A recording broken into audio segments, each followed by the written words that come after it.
All right, guys, so I'm going to go ahead and record a lesson for the rate of change and slope. This was from Monday the 17th boot camp. In this lesson, we are going to analyze rate of change from table, graph, or algebraically, calculate the rate of change of linear functions. And we'll know that we have it when I can solve to find the rate of change of linear functions.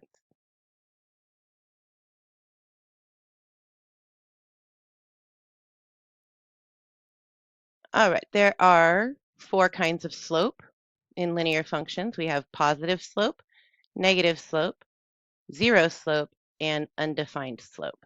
Now, one thing to keep in mind, slope is defined as the change in y over the change in x. So if your change in y is positive, meaning we're going up, and your change in x as you're going left to right will always be positive, meaning we're going right. So this is positive, positive. This is going to be a positive slope. Same sign, positive slope. If they are working together. So if the y and x are moving in the same direction, up or down, positive direction or negative direction. Because if I was going backwards from right to left, they would then be going down and to the left. And that would be negative, negative. So that would be negative slope, or positive slope as well, sorry. Because negative divided by negative is positive. Now, if your x and y are not working together, okay, so if your x and y are not working together, they have a negative relationship. So if as we move from left to right, it means our y is going down and our x is going to the right. So that means we have a negative and a positive. Or if we go from right to left, we go backwards, our y would be going up, but our x would be going in the negative direction, would be going left. So those would both be negative slope. If you have an equation or you're given 2 points, these are going to have the same x value, and these will have the same y value. Okay. This equation will always be y equals something, and this one will always be x equals a number. Okay, we're going to match the types of the graphs to the type of slope. Easy enough. This one is undefined. 0, negative, positive. Okay. Back to the different kinds of slope. I'm going to draw a little picture for you.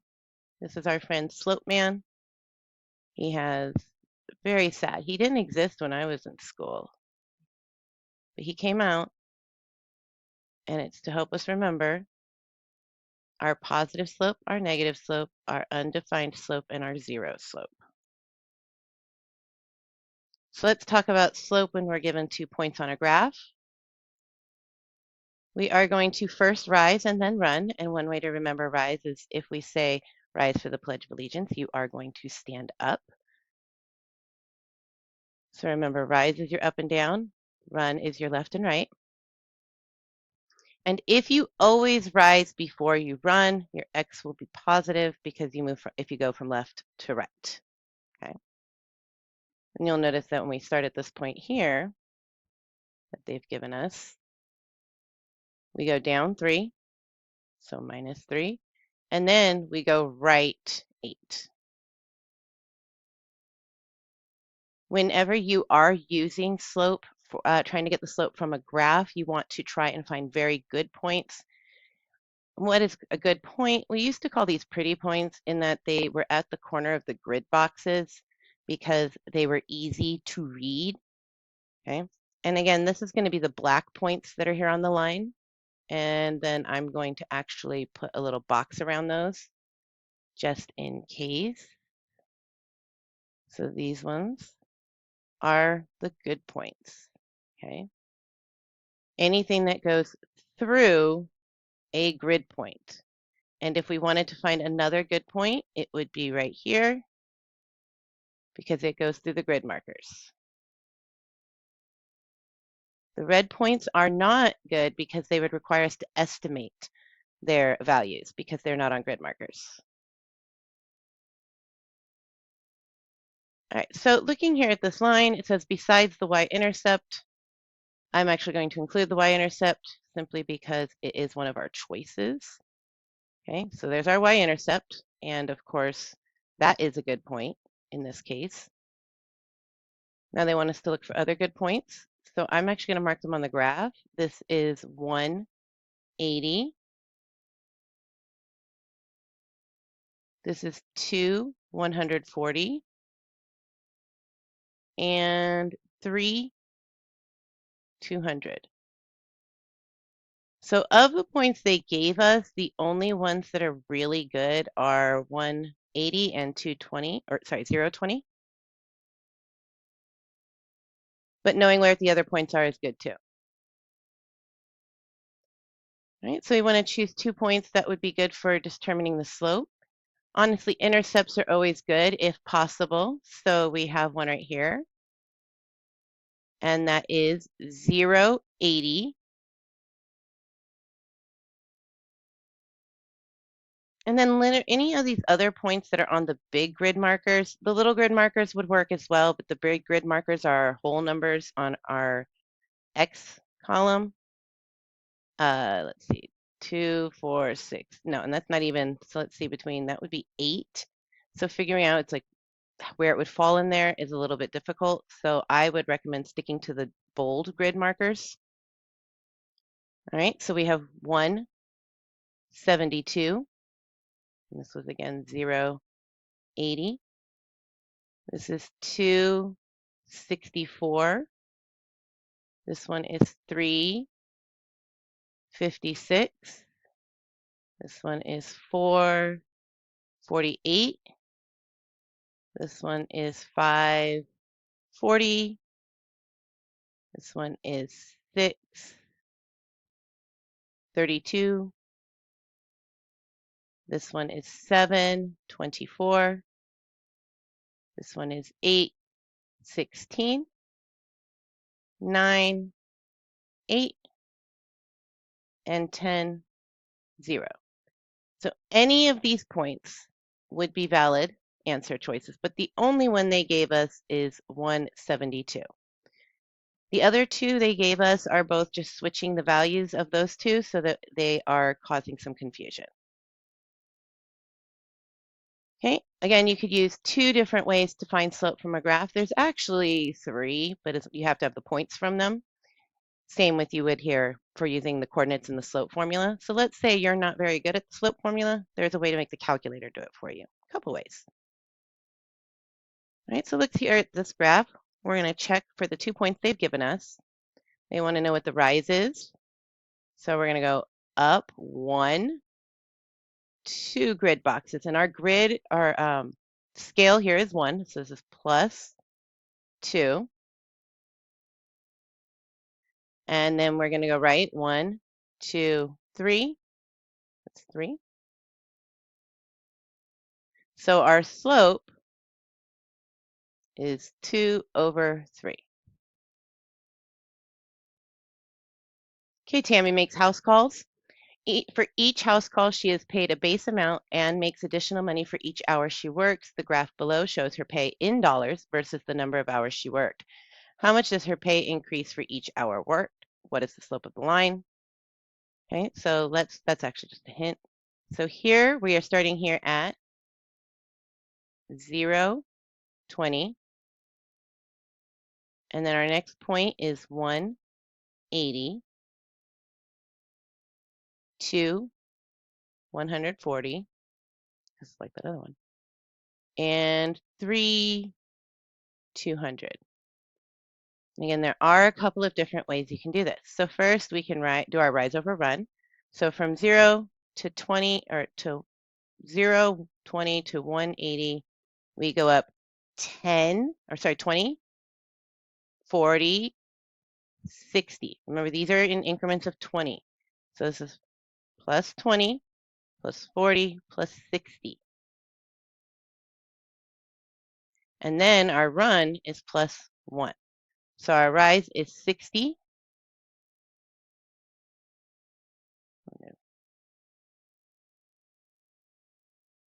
And our run is 1. So the slope is 60.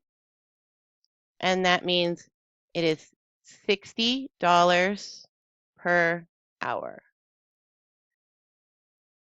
If you were going to do this with the equation, you would have m equals y2 minus y1 over x2 minus x1. It doesn't matter which point you choose. I'm just going to use 3 200 and 2 140. Doesn't matter which one's 1, which one's 2, but this is a subtraction problem, so I'm going to say this is 2. So we have 200 minus 140 over 3 minus 2, and that is still 60 over 1. And you can run that through Desmos as well. All right, a candle is left burning. The graph below shows the height of the candle in inches versus the number of hours it's been burning. How much does the candle burn down for each hour it is lit? Question, what is the slope of the line? So first, let's go ahead and pick 2 points, and I'm going to pick any 2 points. I'm going to pick this one right here. Why not? This is 2, 8. And why not? Let's do 8, 2. And I want us to pay attention to the height. It is the height of the candle. Height of the candle over time. Okay. All right. So we can do our rise over run. And I'm going to go ahead and use a line tool. All right. So we have this one here.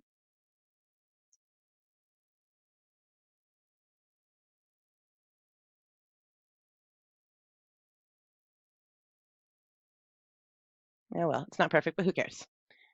All right. So my scale is 1. So I'm going to go down 1, 2, 3, 4, 5, and 6. And then I'm going to go right. 1, 2, 3, 4, 5, 6. Okay. So my change in my y is minus 6. My change in my x is plus 6. Negative 6 divided by 6 is negative 1. Now, when we write the answer here, the way we're going to word this is how much does the height of the candle decrease per hour? Okay. Decrease already means move in the negative direction. So we don't actually have to put negative here. The answer is the candle decreases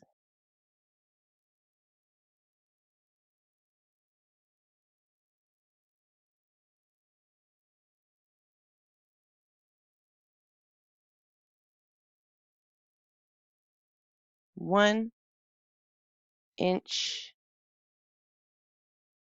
per hour. Okay. The candle decreases in height 1 inch per hour.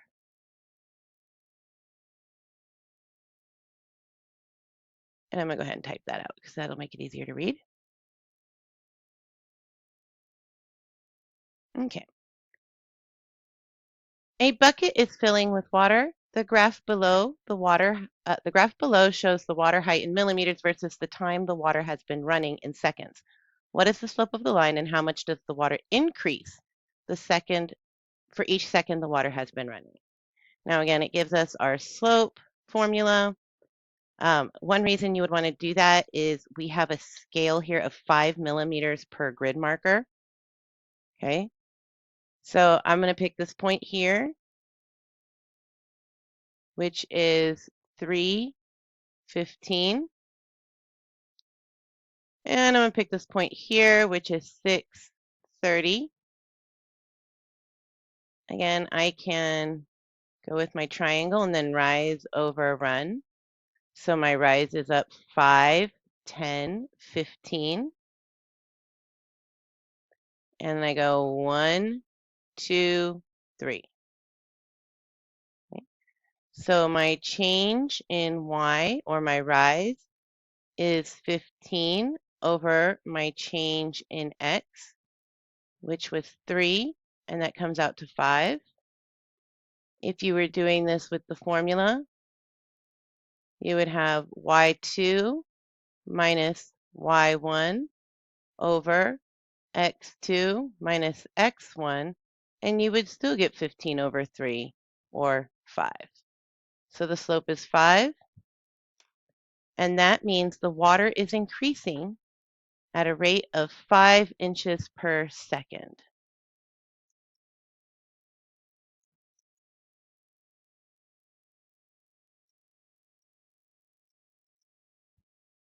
Five inches per second. Okay. We can look at our formula here. We have our y-intercept is our b. So we have slope is rise over run. Y-intercept is the number we use to put at the end as our constant.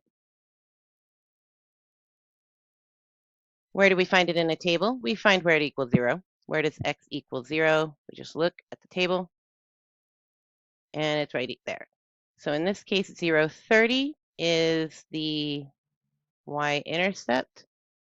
And that means the starting value, when we started off, we hadn't moved anywhere, or we hadn't started our clock, we'd already moved 30 miles here. All right. And then we can do this one in Desmos as well. So we're going to do it both ways. So first, let's look here. We have our y-intercept. So this means that b for this equation is going to be 21. Let's determine our m, which again is our change in our y over our change in our x.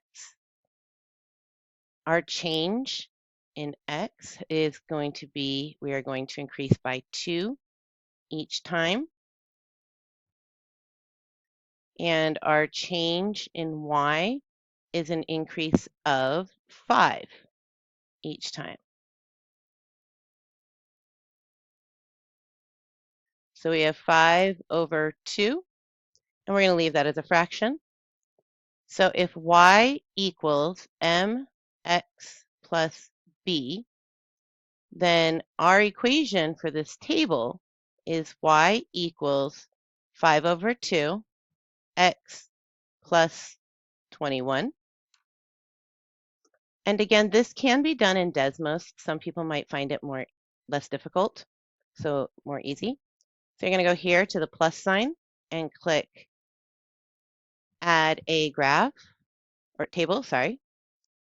We have our x values of -2, 0, 2, and 4. And our y values of 16, 21, 26, and 31. Yeah. All right. Again, then we can hit here, click add regression. It tells us that our y-intercept is 21 and our slope is 2.5. But let's say, for example, you are not comfortable with that decimal, just type in 2.5 and then click the fraction button, and it tells us 5 over 2.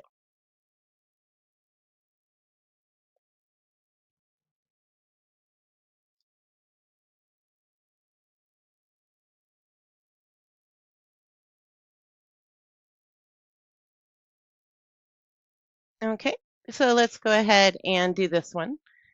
Okay, I'm going to go ahead and do this from the Desmos completely for this problem.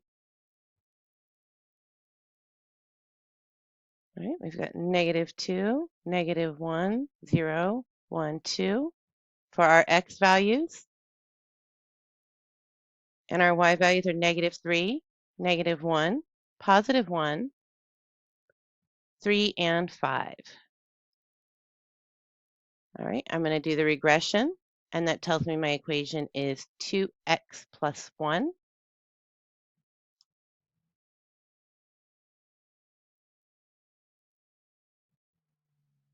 And that actually makes life just a little bit simpler when it comes to, especially when it comes to taking a test and you don't want to sit there for hours.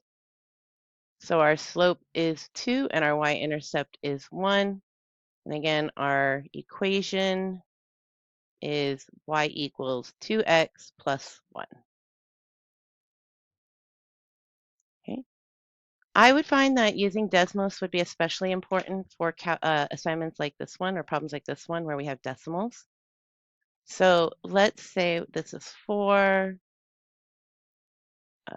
4, 3.5, 0.5. Oh, sorry, that's 3. 3, 2.5, and 2. Okay. And now we have our regression here of 0.5, negative 0.5x plus 3. And this is just to save some time.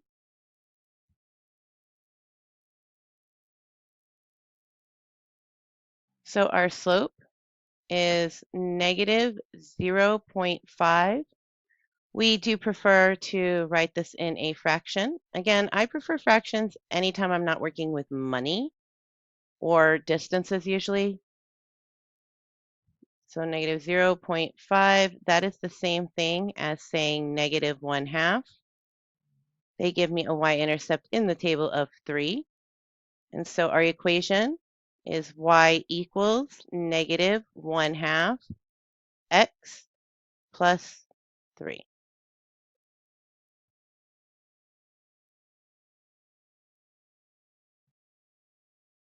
Okay, which table below shows a slope of 1 over 4. Now on this one, I am just going to do change in x over change in y, simply because it's going to be faster than doing all 4 of these in Desmos. So remember, the triangle just means change. So this is change of y over change in x.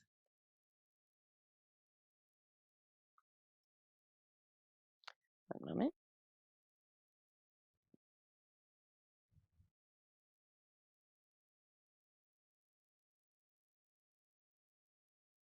All right, so let's look at each of these problems independently. Let's look at A.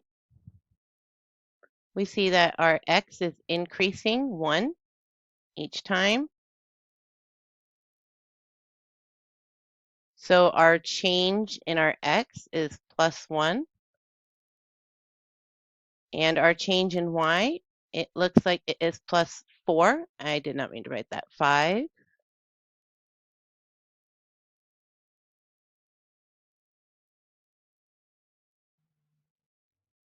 Okay, so our change in y is 4. So our slope for A is 4.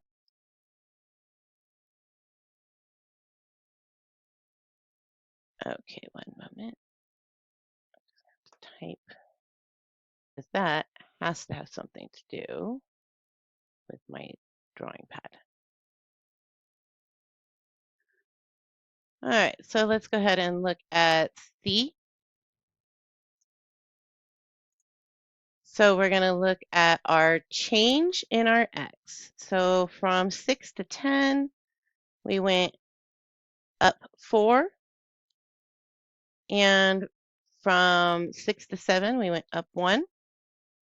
6 over 7 is equal to, or sorry, 1 over 4 is equal to 1 over 4. So the answer is C. And again, that's because this one right here is plus 4, and this is plus 1. And although we already know the answer, let's look here. From 2 to 8 is plus 2. Sorry, plus 4.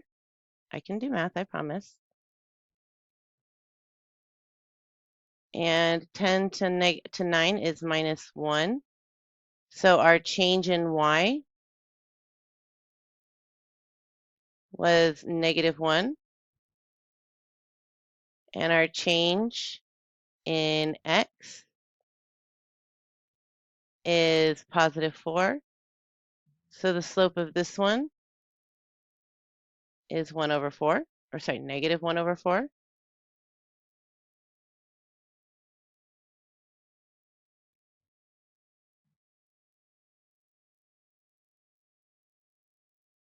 All right, and finally, let's go ahead and look at D. We have +1,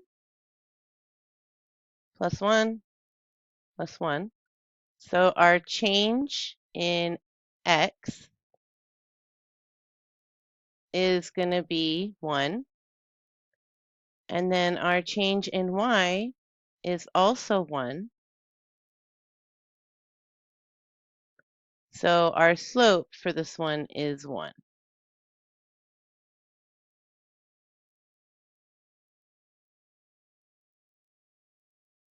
All right, so we're going to match the table with the correct slope. Now there is a typo, an issue with this one right here, and I will fix it manually. Okay, but let's go ahead and look at our first one here. We have +2, +2, and +2. This is +1, +1, +1. So our change in our y over our change in our x for this first table is 1/2. This one, second one is +2, +2, +2. This -1, -1, -1. So our change in y over our change in x is going to be -1 over +2. We've used both of the 1/2s.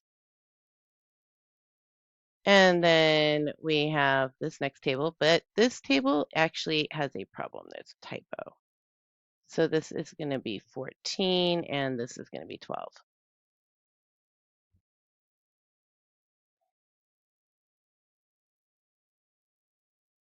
Right? So we have our +1, and our +1, and our +1. And then here we have -2, -2, -2. So this is 2, or -2. And then same thing for this last one. +1, +1, +1, +2, +2, +2. So our change in y is 2, our change in x is 1, and so our slope is 2.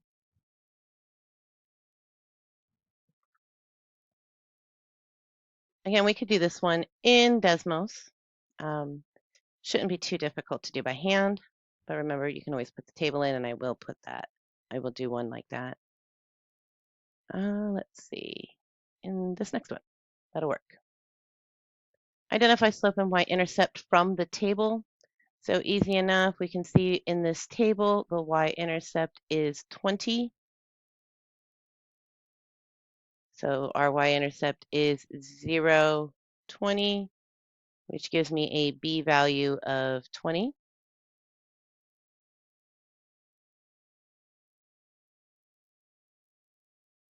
Okay. And then we're going to do our change in y over our change in x. So this is our change in y, which is -9, -9, -9. And our change in x looks like it's going up by 3s. Okay.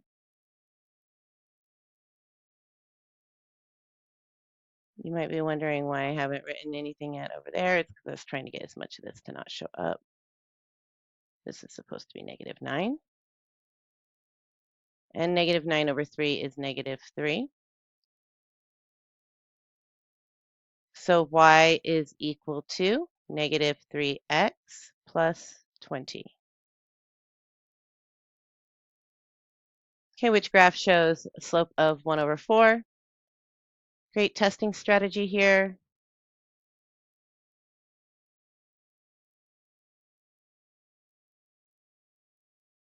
All right. We know our slope is positive. So can I eliminate?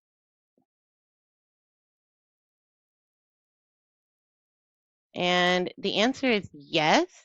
We can eliminate C. This is a negative slope. And we are looking for a positive slope.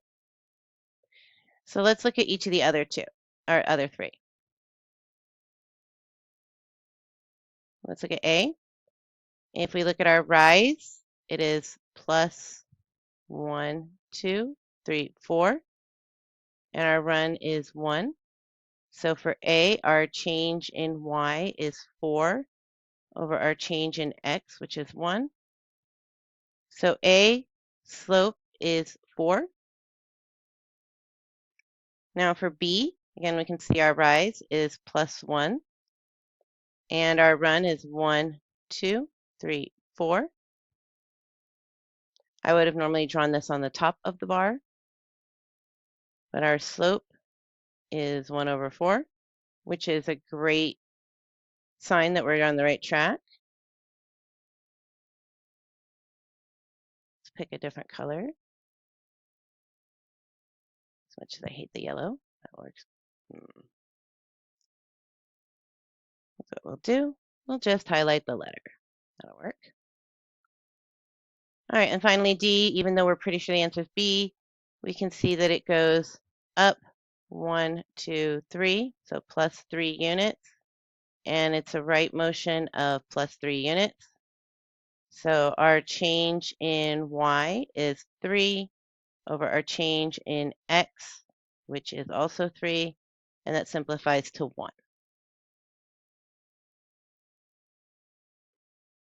Okay. A construction worker built steps up to a home. The table shows the linear relationship between the height off the ground in inches and the number of steps. So again, I want to go ahead and put this one into Desmos. Let's go ahead and put a table. 3, 5, 7, 9, 11. 3, 5, 7, 9, 11. I love how it can figure out what I'm doing. 21, 35, 49, 63.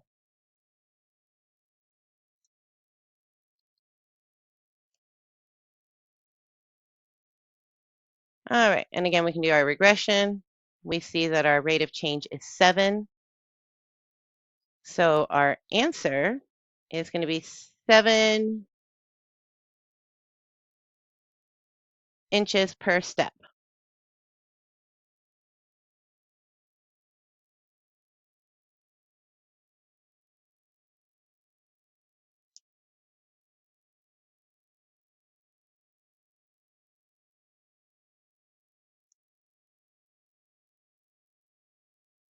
Okay.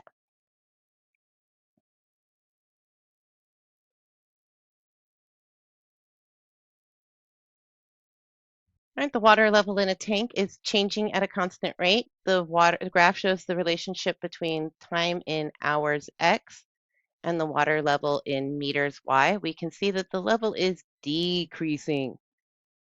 So let's go ahead and calculate the slope for this so we can just find out how much it's decreasing.